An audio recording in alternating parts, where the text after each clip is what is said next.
오늘 본문의 이야기의 장소는요, 가이사랴 빌립보라는 장소입니다. 이곳은 이스라엘 북쪽 지역을 다스리는 분봉왕 헤롯 빌립이 가이사 로마 황제를 기념하고 찬양하기 위해서 가이사랴라는 그 이름을 그대로 따서 지었고요. 그 뒤에 자기 이름인 빌립을 붙여서 가이사랴 빌립보가 된 것입니다. 즉 황제와 자신의 영광을 위해서 의도적으로 건설된 도시라는 것을 볼 수 있습니다. 곳곳에는 황제를 숭배하는 신전과 우상이 가득했던 곳인데요. 예수님은 제자들을 여기로 이끌고 오셨습니다. 왜 예수님께서 제자들을 이곳에 데리고 가셨을까요? 이는 예수님이 제자들에게 무언가 더 특별한 것을 가르쳐 주기 원하셨다는 것을 알 수 있습니다. 평소에 예수님과 제자들이 있었던 곳은 갈릴리였고 명절에 있을 때는 예루살렘에 있었습니다. 주로 하나님을 잘 믿고 섬기는 유대 땅 지역이었죠. 그런데 이번에 이 가이사랴 빌립보는 어떤 곳입니까? 황제와 헤롯을 숭배하기 위해서 온갖 우상과 신전이 있는 곳이었습니다. 이곳에서 주님께서는 특별 수업을 기획하신 겁니다. 그것을 알 수 있는 증거가 예수님께서 곧 제자들에게 이곳에 도착하셔서 하시는 질문이 있습니다. 주님은 제자들에게 말합니다. 인자를 사람들이 누구라 하느냐고 물어보십니다. 그러자 제자들은 더러는 엘리야라 합니다. 또 어떤 이는 선지자 중에 하나라라고 대답합니다. 엘리야는 기적을 행했던 대표적인 구약의 선지자인데요. 예수님께서 놀라운 기적들을 행하셨죠. 사람을 죽은 자를 살리시고 오병이어를 통해서 남자만 5,000명을 먹여 살리셨던 그 기적을 행함을 통해서 사람들은 엘리야의 재림이 예수님이구나라고 느꼈습니다. 또 대제사장과 바리새인들보다 성경 말씀을 많이 알고 선포하니까 선지자라고 생각했습니다. 그러나 이러한 대답은 예수님께서 원하시는 대답이 아니었습니다. 그러면서 오늘 본문 8장 29절을 보시면 제자들에게 다른 질문을 말씀하십니다. 너희는 나를 누구라 하느냐? 다른 이들은요, 예수님을 동네 아저씨, 선지자, 지나가는 청년, 엘리야의 재림이라 여겨도 예수님은 이에 대해서 관심이 없으십니다. 관심이 있으신 건 무엇입니까? 제자들이 예수님을 어떻게 생각하고 있는지가 더 중요한 것이죠. 이때 예수님은 제자들과 1년 반 이상을 함께 하시면서 사역 중반기에 접어드셨습니다. 주님이 보여주신 기적과 가르침을 통해 그들이 예수님이 누구인지 정확히 알고 대답하기를 원했습니다. 이때 베드로는 당당하게 고백합니다. 오늘 본문 마가복음 8장 29절을 우리 함께 한번 읽어보겠습니다. 또 물으시되 너희는 나를 누구라 하느냐? 베드로가 대답하여 이르되 주는 그리스도시니이다 하매. 같은 사건을 기록한 본문이 또 마태복음 16장 16절인데요. 여기서 마태는 이렇게 더 추가해서 말합니다. 살아계신 하나님의 아들이니이다. 둘 다 차이가 무엇입니까? 둘 다 차이가 있죠. 하나님의 아들을 추가했느냐인데 여기서 예수님이 그리스도라는 고백은 동일합니다. 이는요, 우리가 같은 여행을 가더라도 느끼고 기록하는 방식의 차이가 있는 걸로 볼 수 있습니다. 어떤 사람은 여행을 가서 거기 호텔이 아주 푹신하고 서비스가 좋았어 라고 기억하면서 기록하는 사람이 있는가 하면 다른 사람은 거기 주변에 음식이 참 맛있고 정말 좋았어 라고 기억하는 사람들이 있습니다. 마태와 마가가 이 사건에 말하는 내용은 조금 다릅니다. 그러나 핵심은 베드로가 예수님을 그리스도로 고백했다는 그 사실에는 변함이 없습니다. 베드로는 주님과 2년여 시간을 함께 했습니다. 예수님의 말씀을 듣고 주님의 행하신 기적을 보면서 그가 내린 결론은 예수 그리스도, 그분은 그리스도, 즉 메시아라는 겁니다. 메시아는 누구입니까? 이는 풀이하자면 히브리어로 기름 부음을 받은 자로서 왕, 선지자, 제사장이 이스라엘 백성들에게 말씀을 가르치고 또 적들이 쳐들어왔을 때 하나님의 능력으로 구원하는 역할을 했던 사람들입니다. 대표적인 구약의 메시아는 다윗이죠. 다윗은 블레셋의 침입이 들어왔을 때 고통받던 이스라엘 백성들을 구원하였고 이스라엘 땅을 넓혀 주었습니다. 그렇게 하여서 미래에 오실 예수 그리스도를 보여주는 역할을 하였습니다. 그런데 지금 예수님 당시 이스라엘은 현재 로마의 압제로 인해 고통받고 있었습니다. 종교적으로는 바리새인과 사두개인들이 제대로 하나님의 말씀을 가르치지 않고 백성들을 돌보지 않았기 때문에 사람들은 하나님의 진정한 은혜를 누리지 못하고 있었습니다. 이러한 영육의 갈증의 시대 속에서 사람들은 오랫동안 메시아를 기다리고 갈망한 것입니다. 이런 상황 가운데서 예수님을 만난 베드로는 늘 언제나 기다렸던 그 예수님, 그 메시아가 바로 예수님이시구나, 하나님의 아들이십니다라고 믿고 신앙 고백하고 있는 것입니다.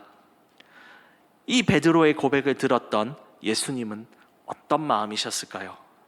너무나 기뻐하셨을 것입니다. 저도 수련회로 지쳐서 여름 성가학교 준비하면서 다 이루었다라고 힘들어하고 있는데 아이들이 황 목사님 너무 좋습니다라고 할 때 수련회 잘했다라고 느꼈습니다. 예수님은 그것보다 더 큰 기쁨이시겠죠. 마태복음 16장 17절에 예수님은 곧바로 이에 칭찬하십니다. 바요나, 즉 요나의 아들 시몬아, 내가 복이 있도다. 이는 베드로의 스스로의 고백에서 나온 것이 아니라 하나님 아버지께서 주시는 성령의 능력으로 한 고백이기 때문에 주님이 기뻐하십니다. 그리고 이 신앙의 고백을 한 베드로와 같은 사람들을 통해서 이 교회를 세우리라라고 약속하셨습니다. 세상에서는 예수님을 어떻게 소개할까요? 도덕윤리책에서는요, 예수님을 한 페이지로 이렇게 표현합니다. 그는 4대 성인 중에 하나이며 무조건적인 사랑을 가르치신 위대한 인류의 스승이다. 고고학자들은 예수님을 어떻게 표현할까요? 예수는 신이 아니다. 그는 사람이었고 자신이 신이라고 망상에 빠진 정신 이상자라고 평가합니다. 그리고 요즘 들어서 성경의 학자들, 예수님을 믿지 않는 성경의 학자들은 역사적 예수라고 해가지고 예수님이 신이 아니라 그냥 살았던 동네 평범한 청년이었다 하면서 복음서에 나오는 기적들을 거부합니다. 이렇게 세상은 예수님에 대한 평가를 다양하게 말합니다. 주님은 세상이 자신을 어떻게 보는가에 관심이 없으십니다. 오직 관심이 있는 것은 무엇입니까? 지금 이 자리에 온 나에게 물으시고 관심이 있으십니다. 내가 주님을 누구로 알고 고백하느냐입니다. 너희는 나를 누구로 아느냐? 오늘 무엇 때문에 이 자리에 나왔느냐라고 물으십니다. 그때에 우리는 베드로처럼 주는 나의 구원자이시며 나의 주인이시며 하나님의 아들이십니다라는 고백을 우리가 함께 하기를 원합니다. 그렇게 고백하는 자들에게 주님께서 이러한 복을 주셨습니다. 로마서 10장 9절에는 이렇게 말합니다. 내가 만일 내 입으로 예수를 주로 시인하며 또 하나님께서 그를 죽은 자 가운데서 살리신 것을 내 마음에 믿으면 구원을 받으리라. 예수님의 제자가 되는 것, 믿음 생활을 시작할 때에 가장 중요한 것은 예수 그는 누구인가라는 질문입니다. 그럴 때에 내가 나의 주, 나의 하나님이다라고 고백하는 것, 그것이 바로 신앙의 시작인 것이죠. 베드로는 이 고백이 있었기 때문에 위대한 사도가 되었습니다. 중간에 예수님을 배신했습니다. 사람들이 너 예수의 제자지라고 할 때에 나는 그런 인간 모른다, 나는 그런 사람 모른다라고 반대하고 거부하여서 그는 예수님을 배신했던 경험이 있었습니다. 그러나 부활하신 주님이 다시 찾아와서 베드로야, 네가 나를 사랑하느냐 물으실 때에 베드로는 그 십자가 앞에서 거부하였지만 처음 했던 그 고백, 나의 주, 나의 하나님이십니다라고 했던 그 고백 앞에 눈물을 흘리고 다시금 서서 위대한 사도가 되었습니다. 그가 한번 말씀을 증거할 때에 남자만 3,000명, 5,000명이 돌아오는 역사가 나타났습니다. 도마는 어떻습니까? 부활하신 예수 그리스도를 나의 손으로 만져보기 전에는 믿지 않겠다라고 했는데 예수 그리스도가 나타나자 그는 이렇게 고백했죠. 나의 주, 나의 하나님이십니다. 그렇게 고백하고 나서 성령 받고 도마는 저 먼 인도까지 가서 순교하였다고 교회 이야기에서는 전해집니다.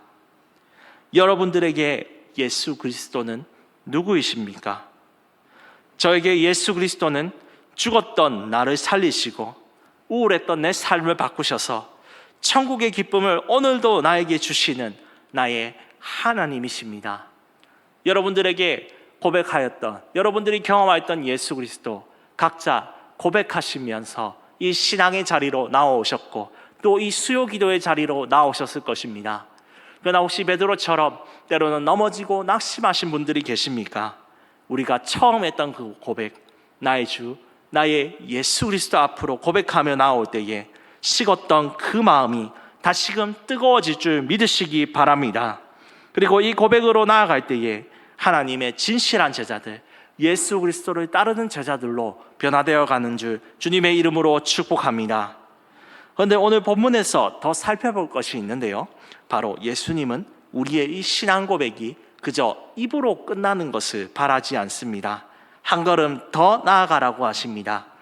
그것은 바로 우리 삶에서 십자가를 지고 살아가라고 말씀하십니다. 예수님은 제자들에게 한 가지 더 말씀하십니다.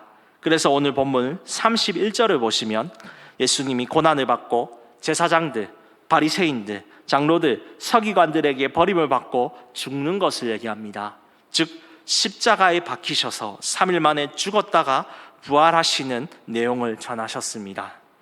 그리스도이시며 하나님의 아들로서 예수님이 하셔야 할 이 땅의 최종 목표 사명은 십자가를 지고 우리의 죄를 사하시는 것이었습니다. 그런데 이 말을 듣자 베드로는 예수님께 항변합니다. 마태복음에서는 주여 그리하지 마옵소서, 이 일이 주님께 결코 미치지 않을 것입니다라고 적극적으로 말립니다. 왜 그럴까요? 베드로는 예수님이 그리스도로서 하셔야 할 일이 십자가에 죽는 것이 아니라 다윗처럼 로마를 물리치고 이스라엘을 회복하는 것이 사명이라고 여기며 따라왔기 때문입니다. 이스라엘 백성들은 로마의 박해를 받고 있었고 괴롭고 힘들었습니다. 그래서 다윗과 같은 메시아가 와서 위대한 능력과 힘으로써 황제를 물리치고 다시 다윗의 영토를 회복하며 강력한 나라를 만들기 원했습니다. 그래서 제자들은 그동안 고생한 자기들에게 예수님, 이제 이 로마를 정복하시고 새 나라 만드시면 저에게 국무총리 자리 주셔야죠. 저에게 참모총장의 자리, 국무총리, 또 국방장관과 같은 벼슬 주셔야 되는데 주님, 그런데 저주받고 수치스러운 십자가가 웬 말입니까? 그러면 저희가 이때까지 2년 동안 따라왔던 그 모든 것들은 다 헛수고 아닙니까? 저는 그 예수님의 사역, 십자가의 그 길에 저는 동의할 수 없습니다라고 베드로가 말리고 있는 겁니다. 이러한 베드로의 만류에 예수님께서 어떻게 말씀하십니까? 이렇게 말씀하시죠. 사탄아, 내 뒤로 물러가라. 예수님을 말리며 말했던 건 베드로였지만 그 뒤에 그에게 생각을 심어 넣었던 사람은 바로 마귀라는 것, 주님은 단번에 눈치채셨습니다. 그러면서 베드로와 제자들에게 그들이 져야 할 것은 세상 나라의 권세와 명예가 아니라 이것이라고 말하는데요, 오늘 본문 말씀 34절과 35절을 우리 한번 함께 읽어보겠습니다. 무리와 제자들을 불러 이르시되 누구든지 나를 따라오려거든 자기를 부인하고 자기 십자가를 지고 나를 따를 것이니라. 누구든지 자기 목숨을 구원하고자 하면 잃을 것이요 누구든지 나와 복음을 위하여 자기 목숨을 잃으면 구원하리라. 예수님이 십자가를 지시고 죽으신 같이 그의 제자라면 자기의 욕심과 야망을 버리고 십자가를 지라고 합니다. 무슨 말일까요? 주님처럼 십자가에 직접 달려서 함께 죽으라는 의미일까요? 실제로 베드로와 또 여러 가지 또 제자들은요, 거꾸로 십자가에 매달려 죽거나 다른 방식으로 죽임을 당하면서 문자 그대로 이 말씀을 지킵니다. 하지만 우리가 져야 할 십자가는요, 단순히 십자가에 매달려 죽으라 그것이 아니라 바로 예수님을 따르는 제자로서 입으로 고백한 그 신앙 그대로 해야 할 사명을 감당해야 된다는 것입니다.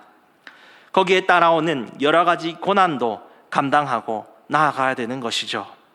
주님은 제자들이 가져야 할 것은 야망과 한자리, 이 땅을 무너뜨리고 새로운 나라를 만드는 것에 너희가 관심을 가지는 것이 아니라 하나님 나라를 향해서 복음을 증거하고 이에 따라 따라오는 고통과 희생을 감수하는 그 모든 것이 바로 십자가라고 말하고 있는 것입니다. 우리는 여기서 예수님의 말씀에 의문이 한 가지 듭니다. 아니 예수님, 예수를 믿으면 내 영혼이 잘 되고 범사가 잘 되고 복 받는다는데 고난 안 받으면 안 됩니까? 십자가 안 지면 안 됩니까? 라고 의문이 들 수 있습니다. 실제로 제자들도 예수를 믿으면 복 받는 것만 생각해서 따랐는데 예수님께서 붙잡히시고 십자가에 죽임을 당하자 모두 흩어져서 도망쳤습니다. 삶의 십자가를 지기 싫은 것이 바로 인간의 본성이죠. 그런데 왜 주님께서는 이것을 지라고 말씀하고 있는 걸까요? 그것은 바로 십자가를 지는 것이야말로 우리가 주님을 사랑한다는 증거이기 때문입니다. 우리 초등부 친구들은 이것을 주면서 저에게 마음을 표현했습니다. 이게 뭐냐면 키링이라고 합니다. 이것은 차 키와 가방에 이제 누르면 꽂아서 들고 다닐 수 있는 물건인데요. 이 물건을 차면서 제가 가방에 여러 가지 주렁주렁 달면서 지나자 아이들이 자기가 마음에 담긴 이 키링을 목사님이 달고 있나 안 달고 있나 보면서 확인하기 때문입니다. 우리가 이 십자가를 지는 것 이와 같다고 생각합니다. 주님은 우리를 위해서 십자가에 달리심으로써 우리를 자기 목숨보다 사랑하시는 것을 보여주셨습니다. 로마서 5장 8절에서는 이렇게 말합니다.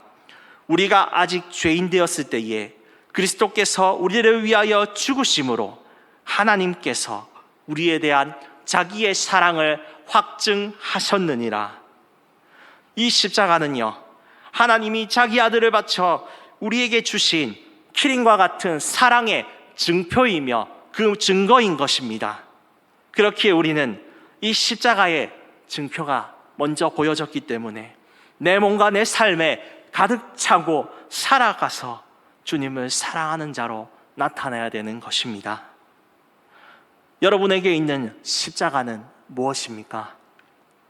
내가 감당하지 못하리라 하는 사명, 나를 힘들게 하는 사람, 나의 영육에 저마다 차고 있는 십자가가 우리 모두에게 있을 것입니다.